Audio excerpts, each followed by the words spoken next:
என்னப்பா ஒண்ணுமே புரியல? ஏமாற்றின ஒரு வேலைக்காரனை எப்படி ஒரு எஜமான் பாராட்ட முடியும்? அப்படின்னா லூக்கா 16ஆம் அதிகாரத்தில் வரும் அநீதியான உக்ரானக்காரன் ஊமையின் மூலம் இயேசு கிறிஸ்து என்ன நமக்கு கற்றுத்தருகிறார்? ஐஸ்வர்யவனாகிய ஒரு எஜமானுக்கு ஒரு உக்ரானக்காரன் இருந்தான்.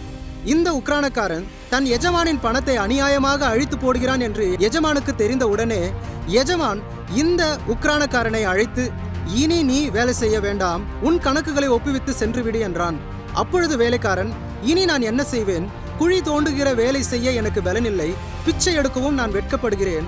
ஆனாலும் ஒன்று மட்டும் தெரியும், இந்த வேலை போனாலும் மனுஷர்கள் என்னை தங்கள் வீடுகளில் ஏற்றுக்கொள்ளும்படி செய்வேன் என்று தன் எஜமானிடத்தில் கடன்பட்டவர்களை அழைத்து, நீ பட்ட கடன் எவ்வளவு என்றான்.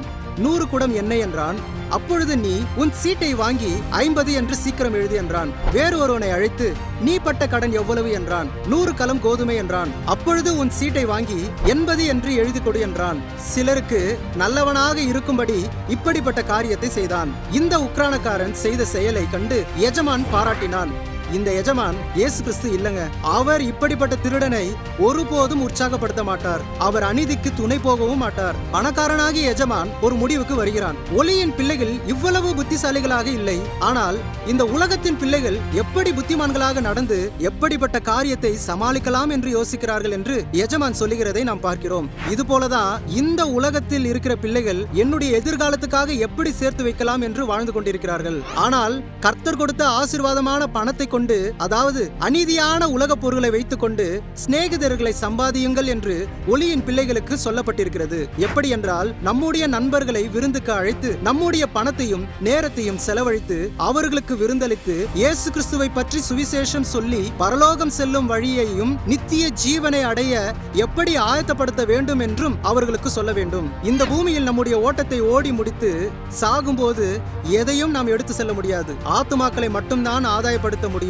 இந்த பூமியில் நாம் கர்த்தருக்காக எதை செய்கிறோமோ அது மட்டும்தான் நிலைத்து நிற்க போகிறது. ஏனென்றால் இந்த அநீதியான உலக பொருளால் சிநேகிதரை, அதாவது ஆத்துமாக்களை சம்பாதித்து நாம் மரித்த பிறகு நித்தியமான பரலோகம் செல்லும் போது ஏற்றுக்கொள்ளுவார் உண்டாகும்படிக்கு, அதாவது அநீதியான உலக பொருளை சுவிசேஷத்திற்காக செலவழித்து அதன் மூலம் ரட்சிக்கப்பட்ட அந்த ஆத்துமாக்களாகிய சிநேகிதர்கள் ஒருவேளை நமக்கு முன்பாக மரித்திருந்தால் நாம் போகும்போது அவர்கள் நம்மை கைத்தட்டி வரவேற்பார்கள். அவர்கள் இயேசு கிறிஸ்துவிடம், இவர்தான் ஆண்டவரிடத்தில் என்னை நடத்தினார் என்று நம்மை பற்றி சொல்லுவார்கள். இப்படி செய்யும் போது பீமா நியாய தீர்ப்பாகிய பரிசளிப்பு விழாவில் வெகுமதியை தேவன் நமக்கு கொடுப்பார். இதைதான் இயேசு கிறிஸ்து இந்த பூமியில் உள்ள உலக பொருளான பணத்தை வைத்து ஆத்துமாக்களை சம்பாதிக்க வேண்டும் என்று இந்த உவமையின் மூலம் சொல்லிக் கொடுக்கிறார். ஆமென்.